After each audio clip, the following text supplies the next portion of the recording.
Aha! Happy 20th anniversary to Mr. Kayode and Mrs. Aramide Agbetoye. This special shout out is from Deronke Davis. Dada, she loves you both so much. Okay. Aha.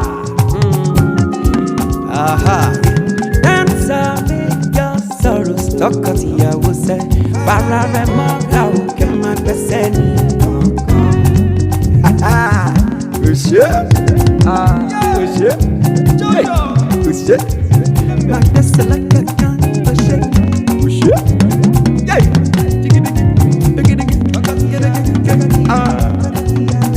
when he dance away your sorrows, talk to you, will say, Pararemo, lao, que my person, Oni duro mi ashe. Oni dúró ní àṣẹ púpọ̀, bó jẹ́ ènìyàn ló dúró ní àti máa sọ̀rọ̀, bó jẹ́ ènìyàn ló dúró àti sálọ, bó jẹ́ ènìyàn ló dúró àti máa sírò.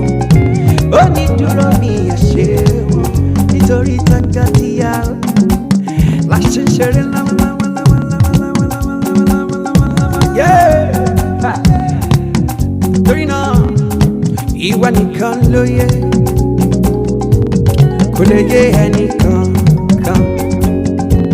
Ìdí tí ẹ fi ń yin bàbá, ṣé bẹ́yìn nìkan ló yẹ, yeyeyeye. Ẹ̀yin nìkan ló yẹ, tọkọtìyàwó, kò lè yé ẹnìkan kan. Agbetoye, ìdí tí ẹ fi ń yin bàbá, ẹ̀yin nìkan ló yẹ. Listen, ha. Ọlọ́run àgbáyé òye.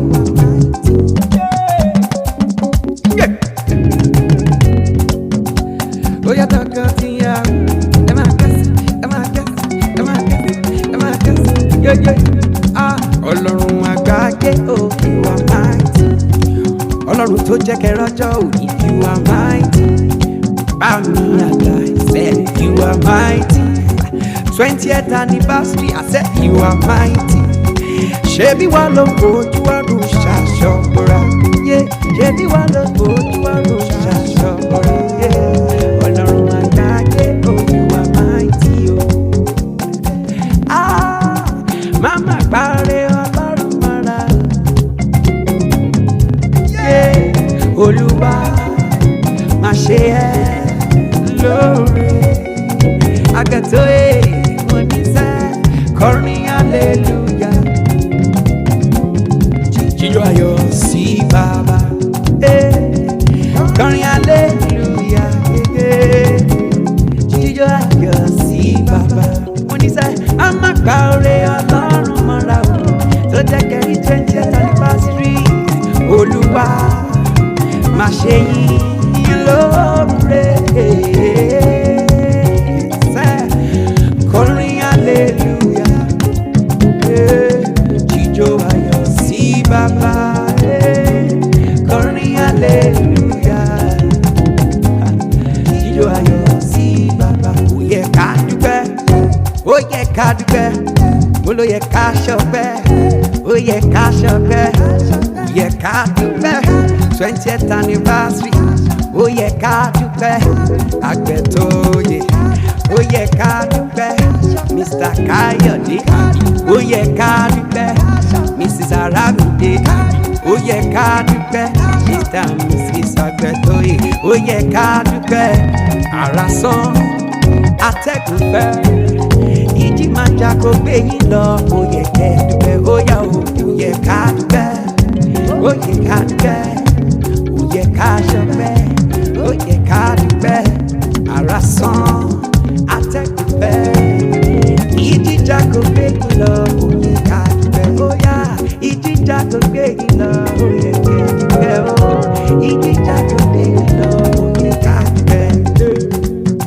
Ó yá.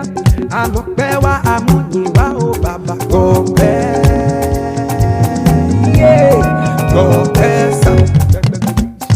Gbàgbé, ó ṣe onígangan, oníkínkín, ogójì. Àwọn ìlà yé yé yẹlẹ. MK má pa mí.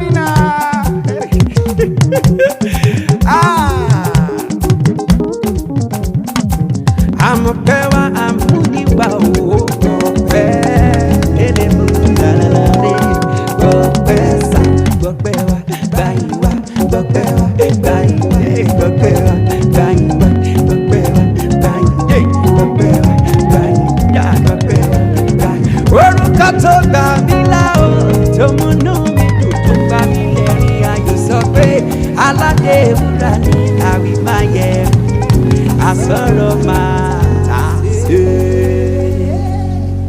Happy 20th anniversary, Mr. and Mrs. Agbetoye. This special shout out is from your one and only Deronke Davis Dada. We love you so much. Enjoy your day. Cheers.